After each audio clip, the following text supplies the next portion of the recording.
In this video, we will talk about nonparametric correlation. We use nonparametric correlation indices when bivariate normality is violated.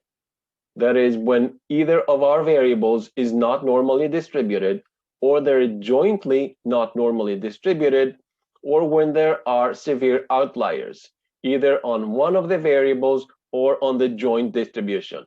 So bivariate outliers.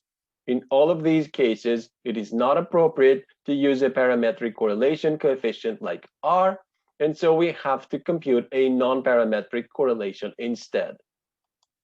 We can also use nonparametric correlation to assess relationship between variables when it is nonlinear, as long as it is monotonic.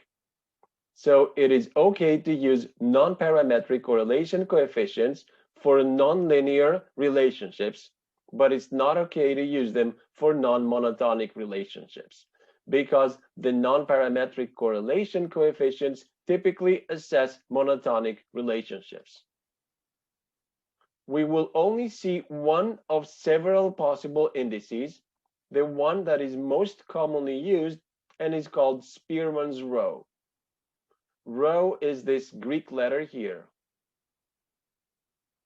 Spearman's rho is called a rank correlation coefficient because it concerns ranks.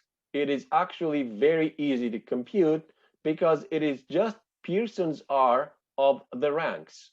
This means that you start with the values of your two variables, convert each of your two variables to ranks separately, and then compute R on the two ranks. Replace each value with its rank within each variable. So if you have 100 data points on each variable with very widely ranging values, then you end up with values from 1 to 100 for each variable. And then you just compute the parametric correlation coefficient for those. That's just Spearman's rank correlation coefficient. We aren't going to compute this manually, but we will see some examples of using it in comparison with R. Because rho only requires ranks, it is also possible to use with ordinal scale data. That is data that aren't numeric to begin with.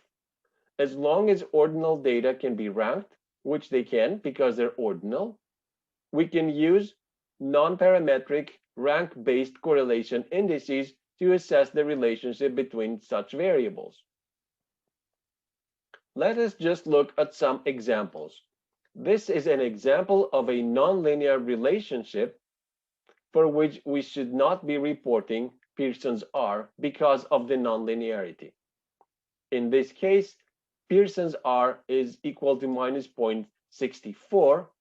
If we calculate Spearman's rho, that is, if we first replace each variable with the corresponding ranks, one for the x variable and one for the y variable, and then just correlate the two sets of ranks using the formula for R, then rho, which is the result, is 0.58. So a bit lower than the misleading value of R would suggest. That's because the monotonic relationship that is quantified by rho turns out to be a bit lower than the misleadingly indicated linear relationship that R signifies. The next example is a very strong nonlinear relationship, but this one is actually non-monotonic. It's going up and then down, so it's changing direction. Therefore, we cannot use either R or rho because these data have a special shape of their relationship. And although one is highly predictable from the other, neither R nor rho are appropriate for expressing this. In this example, we have two variables that aren't normally distributed. Both are highly skewed. So there are many more data points here than there, and the scatter here is much greater. In this case, R, which is inappropriate to report, is 0.77, and rho, which is the one we should calculate and report, is 0.75.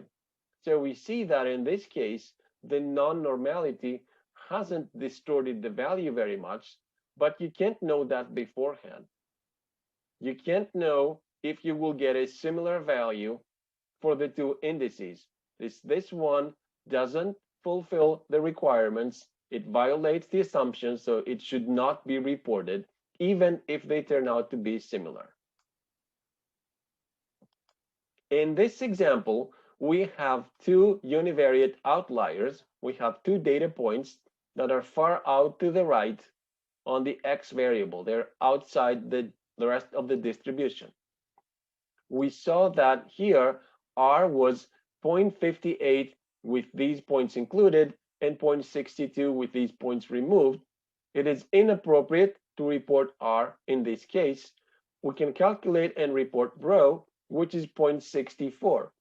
So we see that in this case, the two outliers have caused an underestimation of the strength of the relationship between the two variables. In this example, where we have two bivariate outliers, so two data points that aren't outside the respective distributions of the two variables, but are outside the joint distribution, are far from the rest of the scatter plot. In this case, we had calculated R as 0.67 with these points included and 0.76 without these points.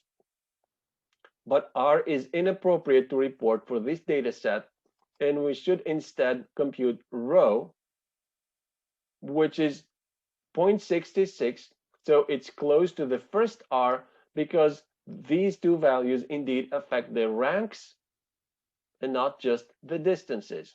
So rho is generally a more robust index of association between these two variables. There is nothing wrong with reporting rho when the assumptions for R are not violated. You will see that in those cases, R and rho are very, very similar. You get about the same values. The reasons that we typically prefer to use R when both are possible is that R has a relationship with other statistics we can compute, which can be very useful. But when the assumptions are violated, then we should compute and report rho instead.